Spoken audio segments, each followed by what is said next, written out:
So today we're visiting a brand new country. We are taking the overland journey from Malaysia to Singapore. We're a bit nervous if this is our first ever overland border crossing here in Asia. But hopefully everything's going to go to plan. Either way, we'll be taking you with us every step of the way. And showing you what it's actually like travelling by bus here in Southeast Asia.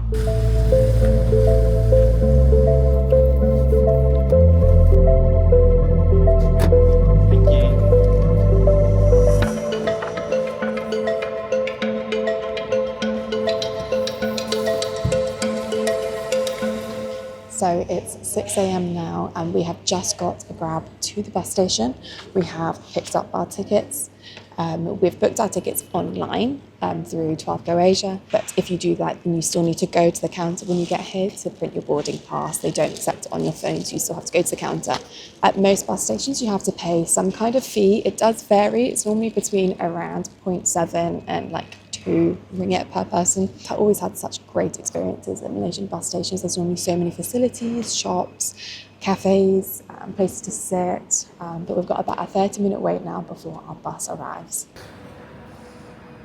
So one thing to note about the journey from Malaysia to Singapore, basically a lot of buses to Singapore seem to book out quite early. So if you are planning on doing a bus journey to Singapore, we'd recommend booking your journey at least a week in advance, because most other buses have been fine to book last minute. However, this one, we went to look about 3 or 4 days prior to our journey, and a lot of the best times were sold out. So leaving at 11, arriving at 3, so the midday journey. So that's why we're up at 6:30. So it's just something to bear in mind if you are planning on getting a bus to Singapore. All the buses seem to be roughly the same price. So it's not to do with expenses, it's just to do with convenient timing for you.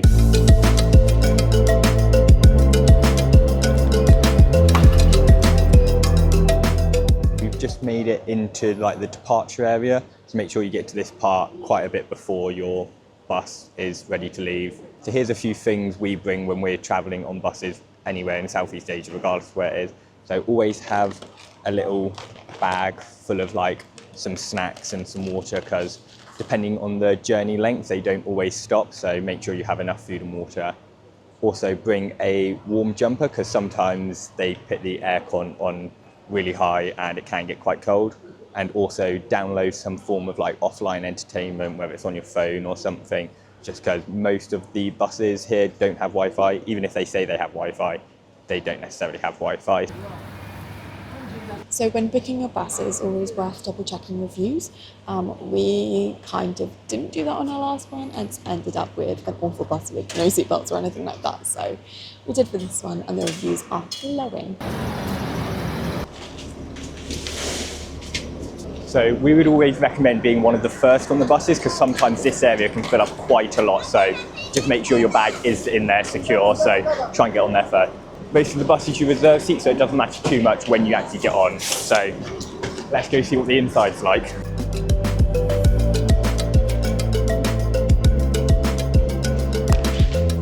That's very nice. This is probably the nicest bus we've been on, actually. There's so much space. It's 3 seats, so you get extra space. Loads of legroom, so much legroom. The seats recline.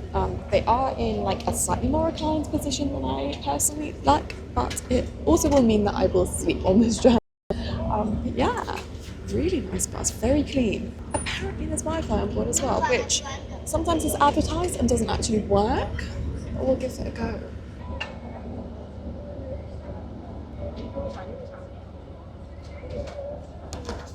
It works. So I'll give you a little seat tour. We've got so much space. It's super comfortable. The seat reclines. There's also like a footrest which can come up, as well as one here that will come down. We've got aircon, which we can adjust ourselves. There's lights and dimmers. And then I've got some information here.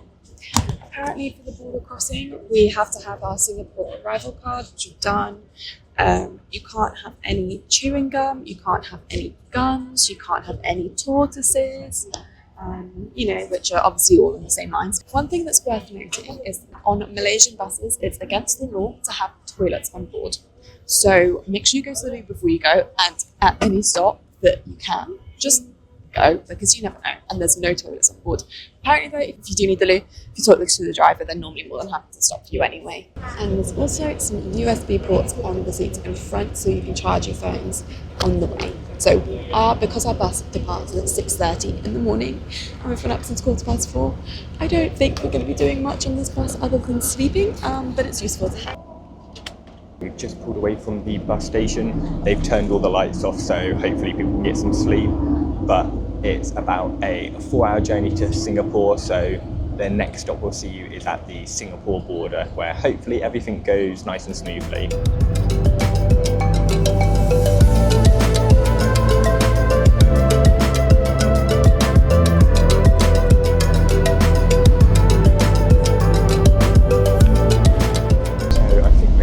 Closer to the Singapore border now. There seems to be quite a bit of traffic heading towards the border, so just something to be aware of, that there will probably be quite a bit of traffic.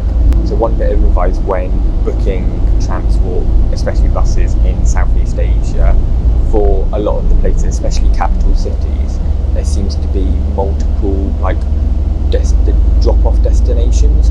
So for example, in Singapore you can either be dropped off in the centre, or there's some that I saw that were dropped off at like the actual border place rather than like in Singapore itself. So do a little bit of research prior and make sure you know where you're going, because you don't want to end up having to buy a taxi once you're there.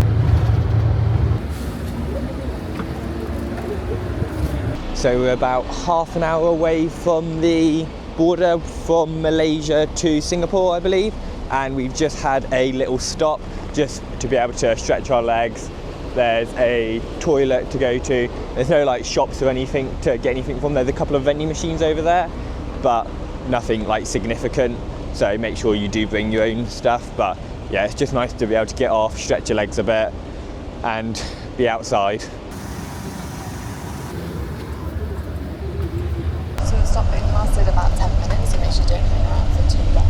But that means the next stop is going to be the border. So we've just come to the Malaysia border security. Unfortunately there's no filming, so we won't be able to do much, but we'll let you know how it goes after. Just passed through security. It's huge in here. It's like an airport. We did not expect that. Super smooth, super easy though. If you've got like an e-passport, you can just go through the gates, but we needed a stamp to get into Sandakan, and we need to be stamped out of Malaysia.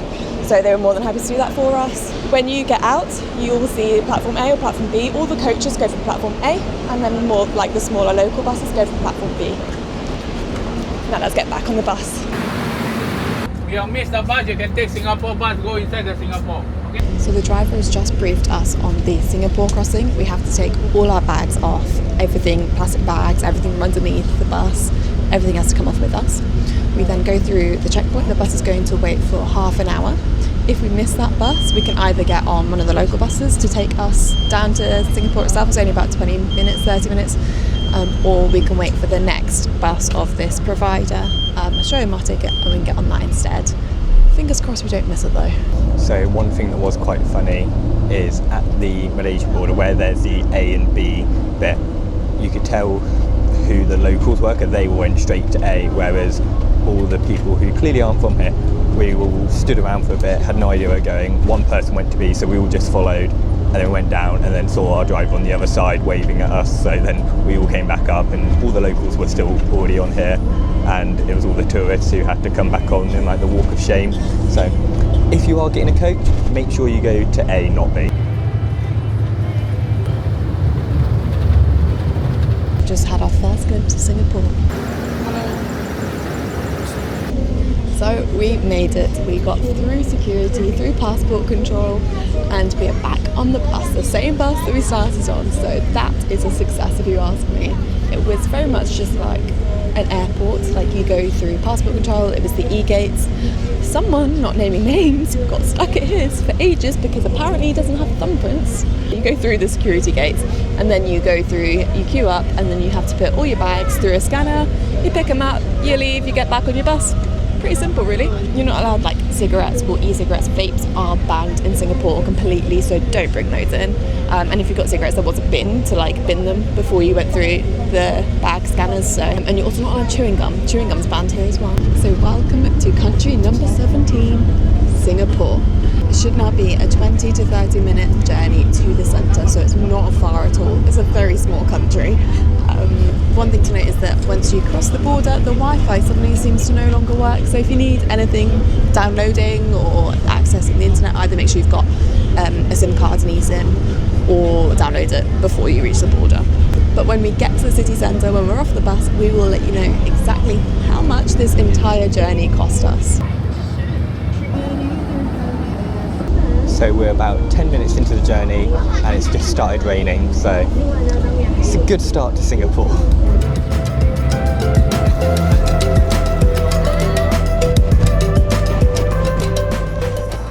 So we've just arrived in Singapore. We've dropped our bag off at our hostel. It is an amazing place to stay, but we're going to do another video on that. So the bus here was just over 4.5 hours, which was slightly longer than intended, but there was loads of traffic. And the whole journey only cost £16 each, which is, not gonna lie, much more expensive than other buses in Southeast Asia. Most buses have only cost between £2 and £3, so this is a lot more expensive. However, the comfort levels were just amazing. So if you are planning on doing a journey from Malaysia to Singapore, a bus is definitely a great option. So compared to flying, that £16 is hardly anything. You're looking like 4 or 5 times the price minimum for that journey, and you don't need to check in for 3 hours early. You don't need to sort out all your bags. It's really simple, really straightforward, and you get dropped off in the heart of the city, which is just amazing. It took us 10 minutes to walk to our hotel. So if you are on a budget and want to get from Malaysia to Singapore, the bus is definitely the quickest, cheapest and easiest way to get here. So if you found this video useful, give it a thumbs up and subscribe so you don't miss the rest of our Singapore activities.